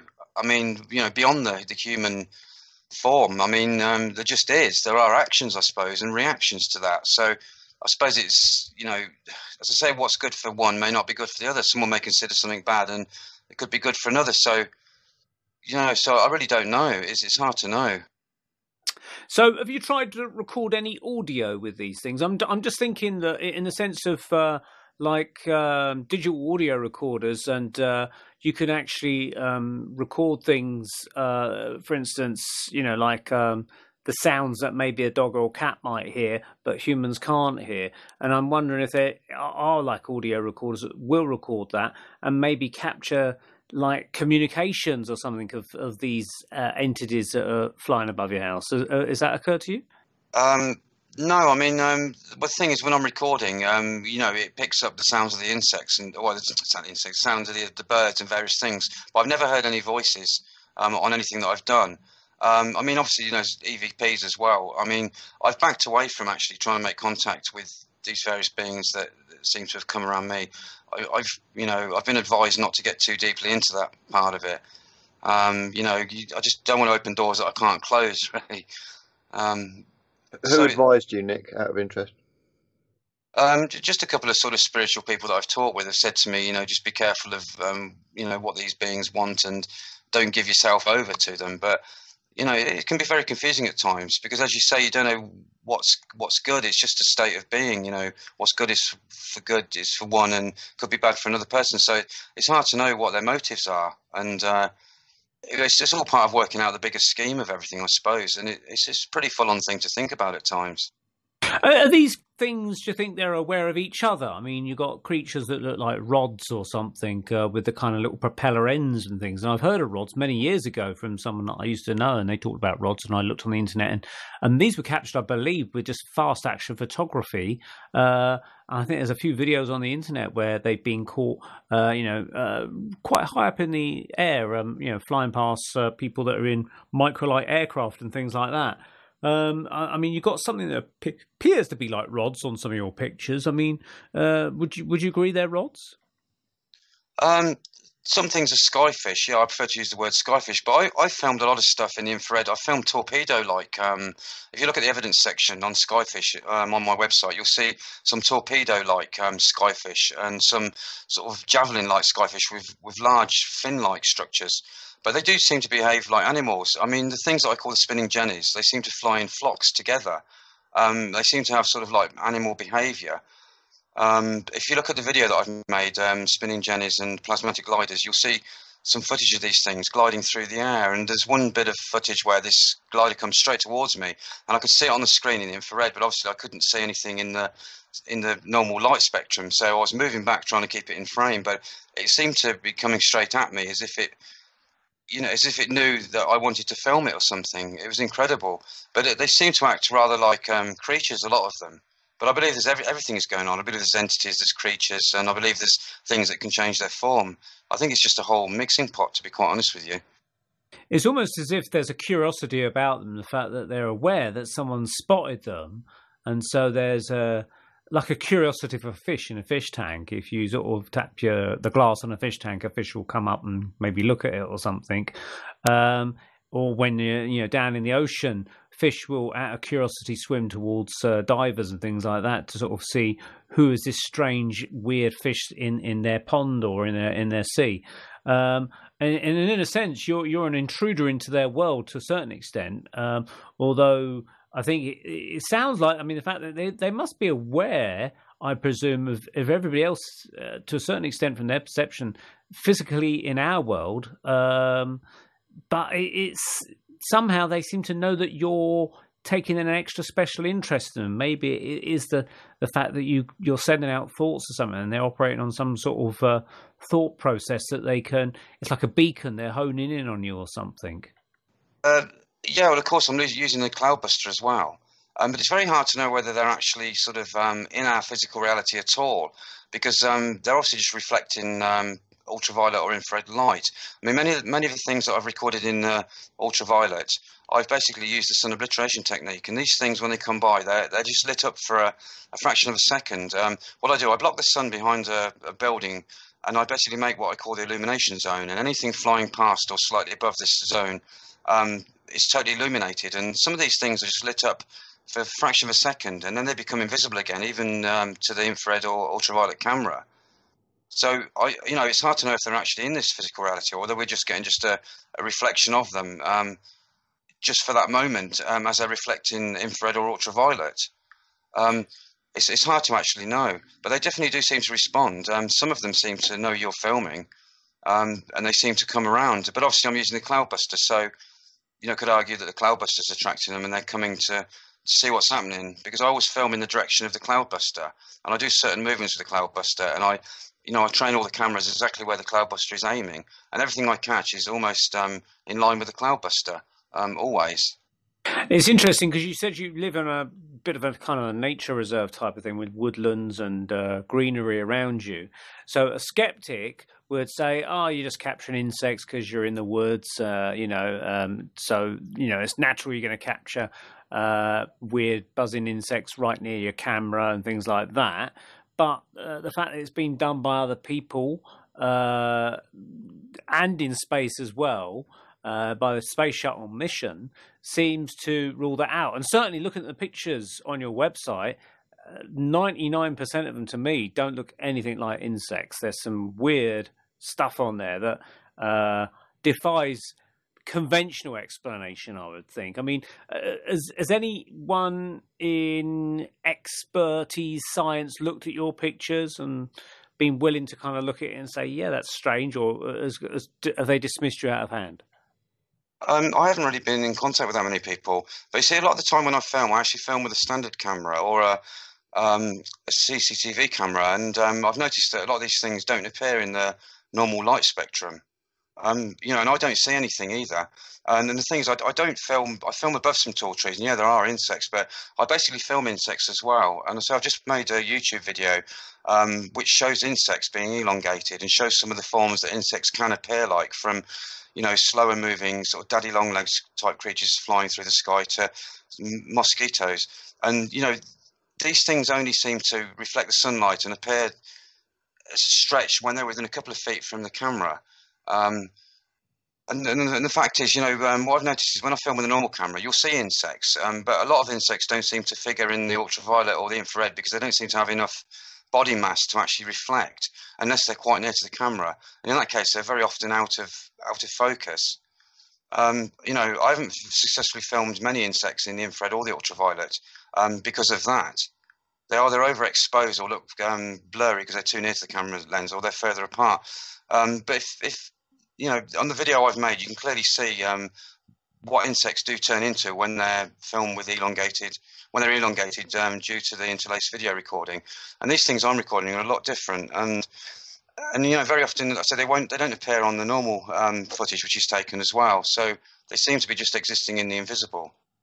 Have you seen any entities that might be described as kind of classical mythical beings, such as goblins or pixies or elves or anything of that nature? Because I'm just wondering if there's, in the ancient worlds, when people describe things like goblins and stuff that we look on as just, oh, it's just folklore, it's just you know, mythology. I wonder if there might be some kind of strange basis in fact that people might have been actually seeing these types of entities. Oh, definitely. If you look on my website, you'll see two entities that I filmed that have got antennae, and they look very like elementals. What I class as elementals, that they're sort of in mid-air.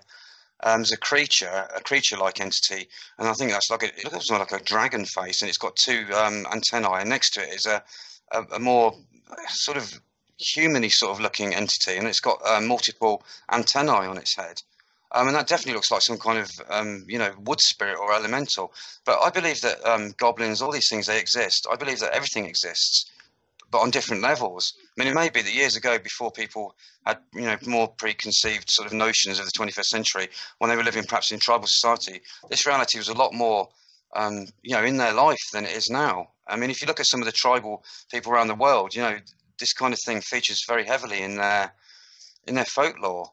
So I think, you know, there is truth in it, and I have recorded a couple of things, especially this entity with the antenna on its head that looks very like an elemental, and you can see that on the website. It's interesting, actually, because what you're saying there reminds me very much of the Cottony Fairies story, which took place in Yorkshire, I believe, during the First World War.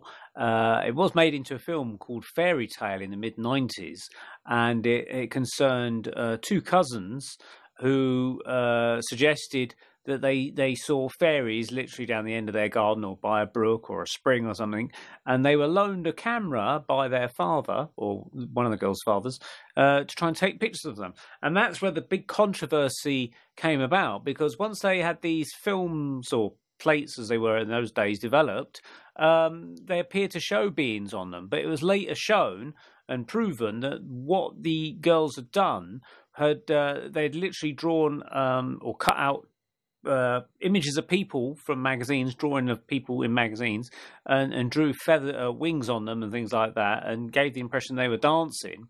And these girls would sit and pose with them on long exposures for their pictures. But it was pointed out where you got the brook behind them, you know, with running water, the running water appeared blurred because it was a long, maybe 30-second exposure.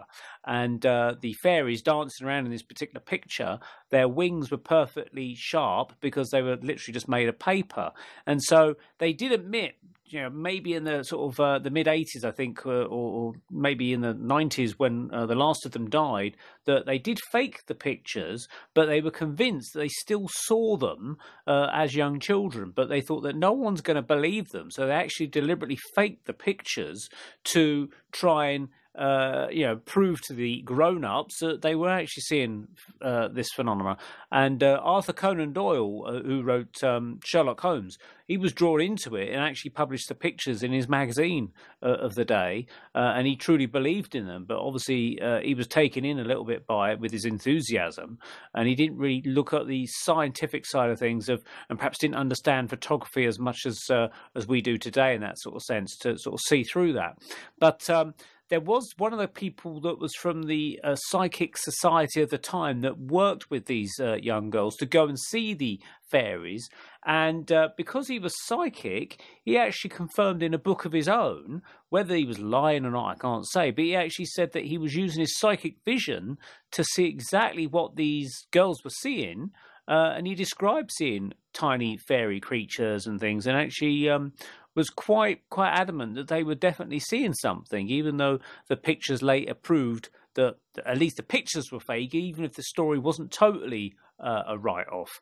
And I'm just wondering if you're capturing similar things of what the Cottony fairies were. Maybe rather than turn your camera skywards, maybe focus on meadows, flowers, plants, things like that. Because supposedly there's lots of these things hanging around the plants, and they supposedly work with the plants and nurture them and things like that. Have you ever thought of trying that, Nick? Well, yeah, I often go into the forest. I mean, these two entities that I caught side by side that remind me of the elementals, I mean, that was taken in total darkness.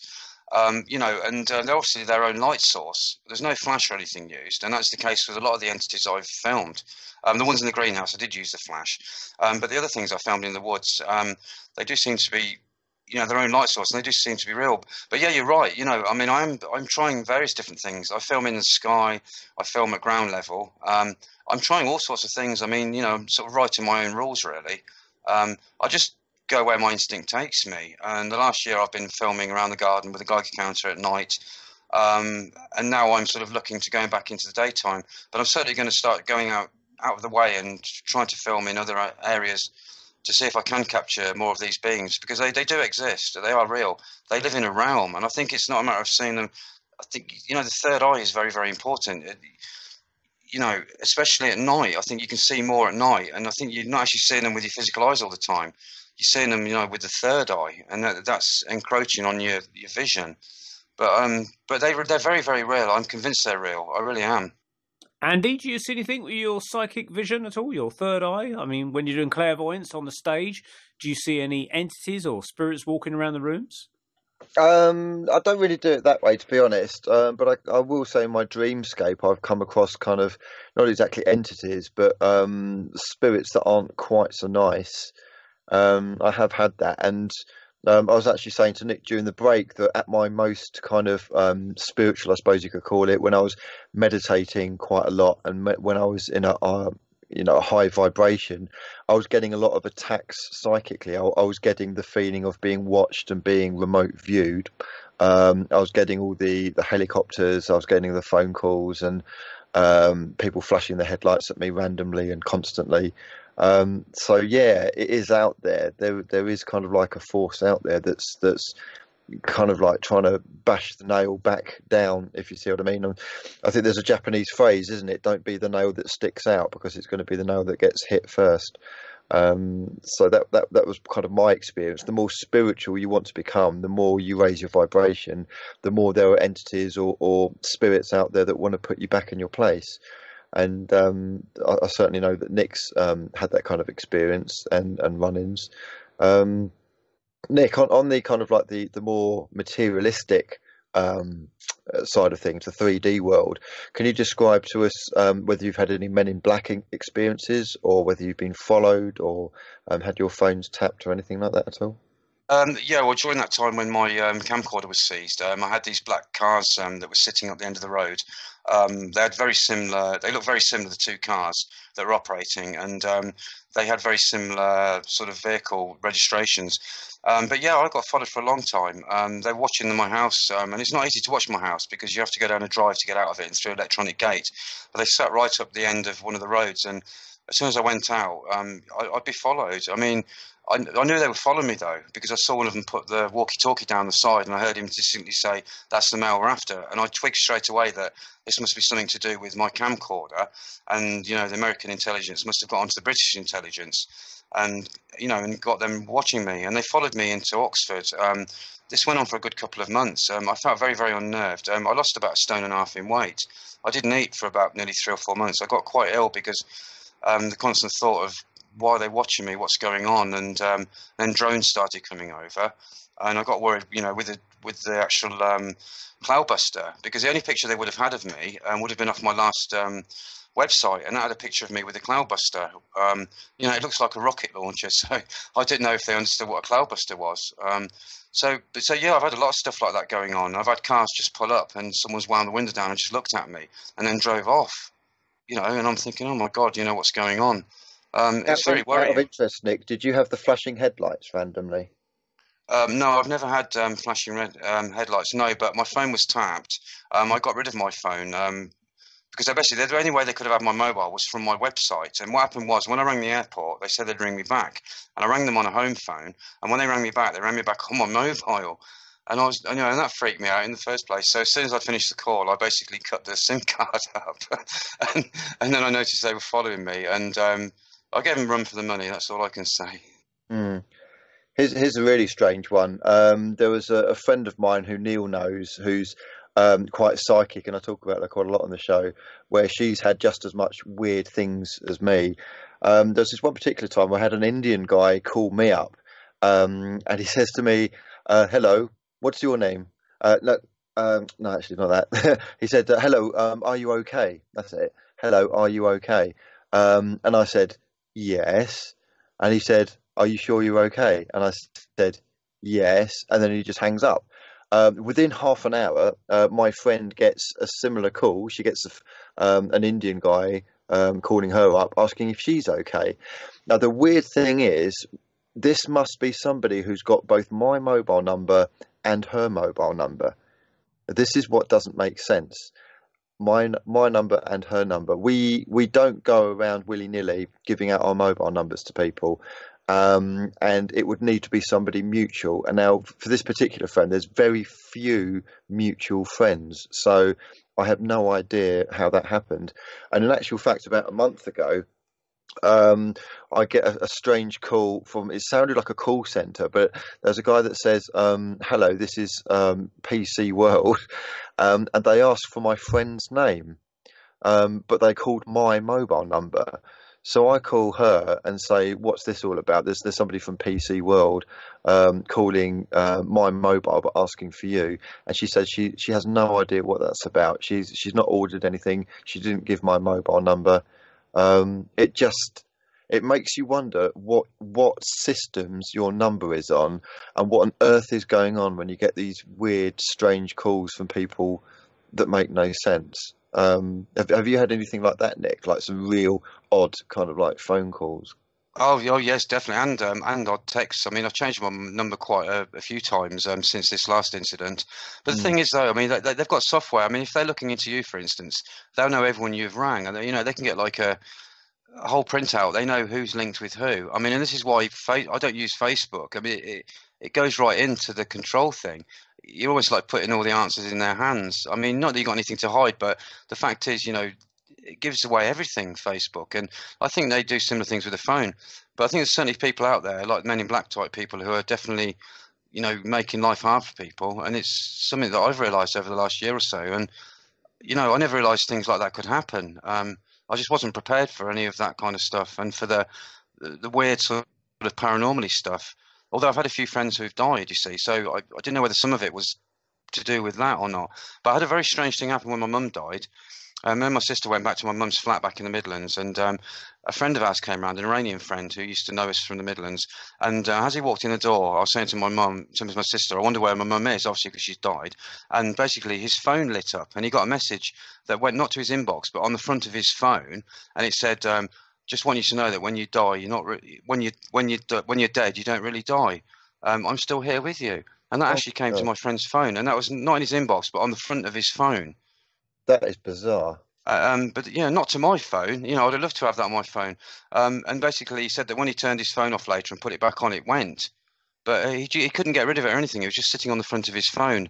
And I believe that was from my mum. I did at the time. But sometimes I wonder what to believe, whether, you could be being targeted by some force because you're in that, that emotional state where you're upset. But it just sounded very like the sort of thing my mum would say. That's very interesting. Talking about getting targeted, it's not paranormal, but it just shows exactly to the level of what these agents, if you want to call them, go to. My brother lives in Wales, and he lives right near the Celtic Manor golf course, and he's got electronic gates and a long big driveway, very private residence. And it turned out that at the Celtic Manor golf course, there's the Celtic Manor Hotel, and they were getting President Barack Obama over from the US to attend a meeting or something. I'm not quite sure what he was doing there at that particular time. But for like 2 weeks, they had to put all these barriers up around the road that led to my brother's house and his neighbours and things like that, because literally his garden backed onto this hotel resort and golf course and everything, right where Barack Obama was staying. And my brother said that his friend, who's in the police force and high up, actually knew that Barack Obama actually wasn't staying at the hotel, which was put about to the general media, and the general populace thought he was staying there. And so my brother actually found out via his police mate, and we won't mention names, where he was actually staying. So my brother was on the phone to my dad, and he was talking about this fact, and he's on his mobile, and he says, yeah, Barack Obama is not staying at the Celtic Manor Hotel. He is staying at the... And then, beep, his phone was cut off straight away. And he thought, that's a bit of a coincidence, you know. So he reckoned that the CIA or agents that were there to protect Barack Obama was listening to everyone's local phone calls to see what they're planning or talking about. And as soon as my brother was going to give the location, the true location of where Barack Obama was, he was cut off. This would be Echelon. Neil, have you heard of Echelon? No, I haven't, no. Okay, so in Menwith Hill in North Yorkshire, basically there is a listening base that monitors all traffic of all electronic communications. It's run by the Americans, but it's in Britain. I think it's officially an American base. And basically they pick up on keywords, and if they pick up on a keyword of interest, such as Barack Obama, an actual human will start listening.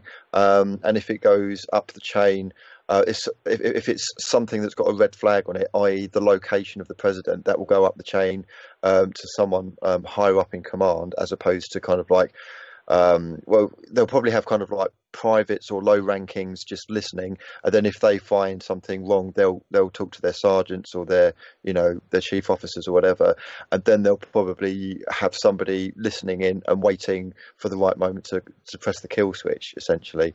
So what they're listening for is kind of like keywords.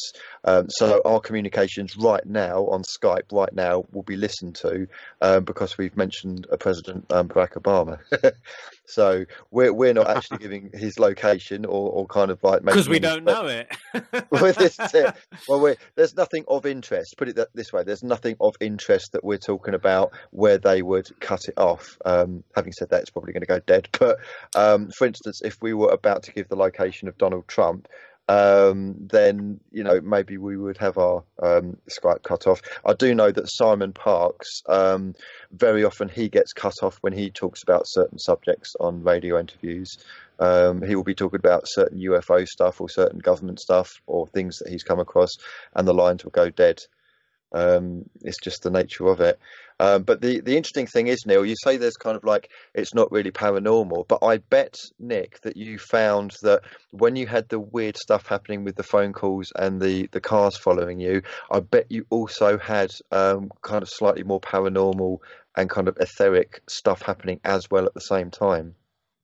Oh, definitely, yeah. Well, I noticed it mainly with my dogs.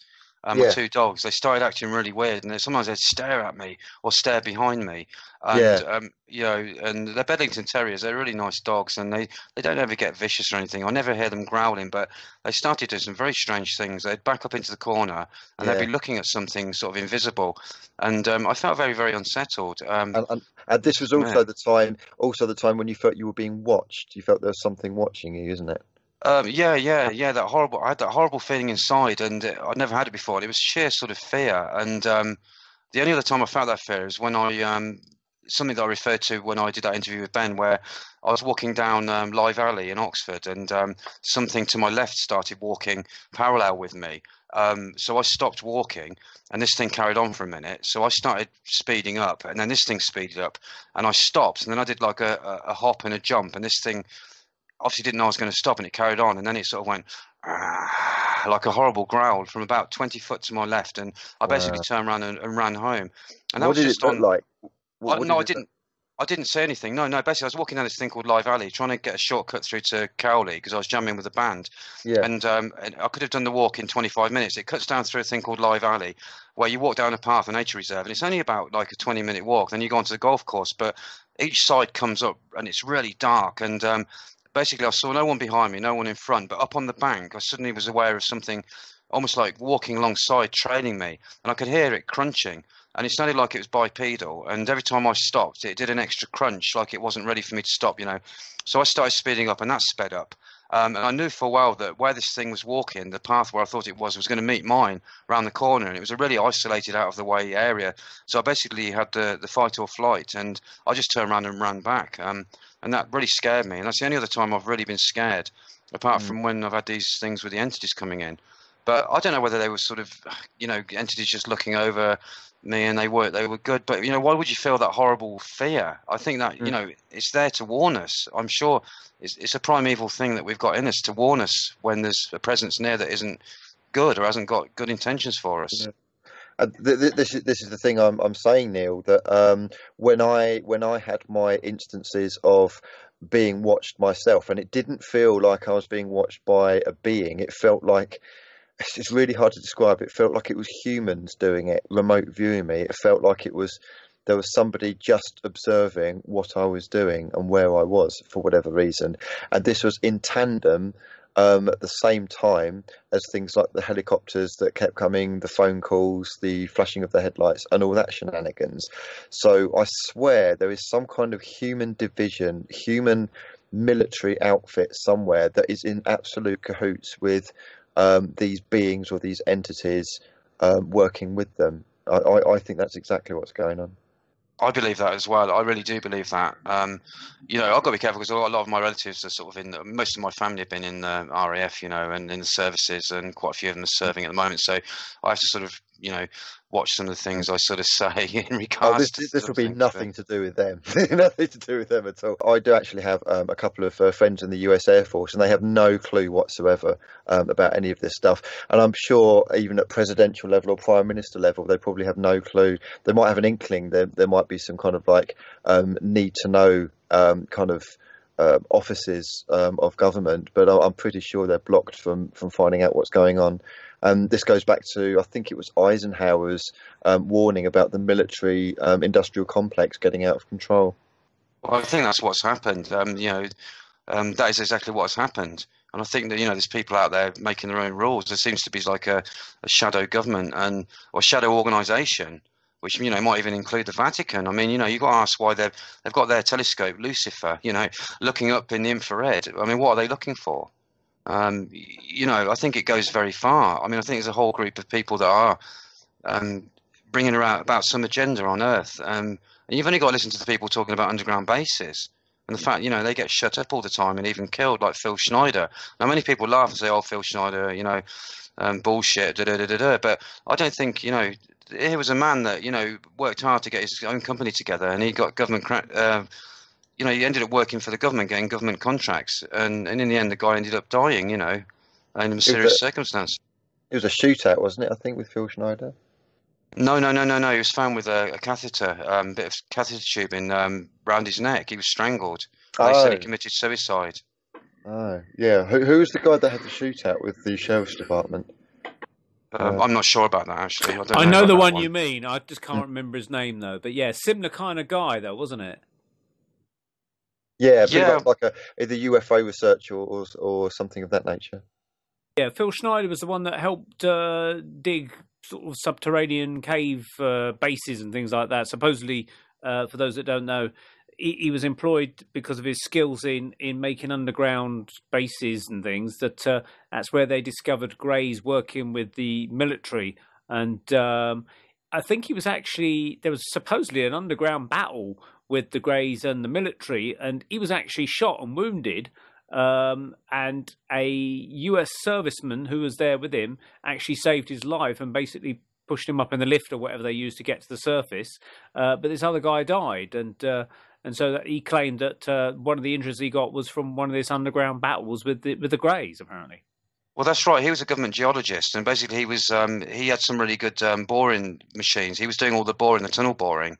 And apparently they broke the way into some kind of place underground, and apparently went straight into like some kind of base with the Greys. And he pulled his sidearm apparently to fire, and one of these beings apparently used some kind of a laser thing on him. It cut his fingers off, and it basically opened him up from his bottom of his neck right the way down his chest. And he was in hospital for ages. He had to have stitches. And apparently somebody pressed the lift, as you said, and sent him up. And yeah, I think it was in Dulce or Dulce, whatever they call it, the underground base there. But, you know, he's not the only person talking about this stuff either. So, you know, it makes you wonder, and it all fits in with this agenda of, you know, it all goes back to the reptilian thing again. Yeah, I mean, and also the fact is that, you know, you're one of the very few people photographing the stuff that we can't see. And a lot of these UFOs appear to have this ability to cloak themselves, and they just appear and disappear. I mean, our last guest was Colin Saunders, and we was talking about flying triangles, and he said it was there 1 second and gone the next, and it seems they have this technology that literally switches them into the invisible spectrum, but they're possibly still there, or they just zap off at super speed that they're, you know, in another part of the world, literally within a blink of the eye. But my suspicions are that they probably are there, and they reveal themselves when they want to be seen, and then they just go offline as such when they don't want to be seen. And I mean, if that's a technology you can harness, you know, it's quite amazing that you could literally fly over your enemy country, if you want to go that far, and literally spy on everybody, and they have no idea they're literally just above the rooftops. It's quite amazing. Yeah, it certainly makes you think, doesn't it? I mean, it could be that, you know, they're interdimensional and they're able to just go between dimensions. I mean, they seem, you know, you hear about people who are being abducted. They seem to be able to influence our reality. And, you know, I've heard about people being levitated out of the bed and through walls and things. So it makes you wonder what sort of technology they've got. But then again, you know, if they are these creator gods, these fallen angel type people, then they're obviously going to have a lot of technologies that as humans haven't got, or maybe did have years ago and have lost. You know, you only have to look back at all these massive cities that they find, you know, all around the world in Central America and stuff, and the pyramids. I mean, some of it was going on years ago, and these beings came down, presented themselves as gods, and they said they'd return, and they haven't returned yet. So, you know, are they in the process of returning? Is this what's happening? Yeah.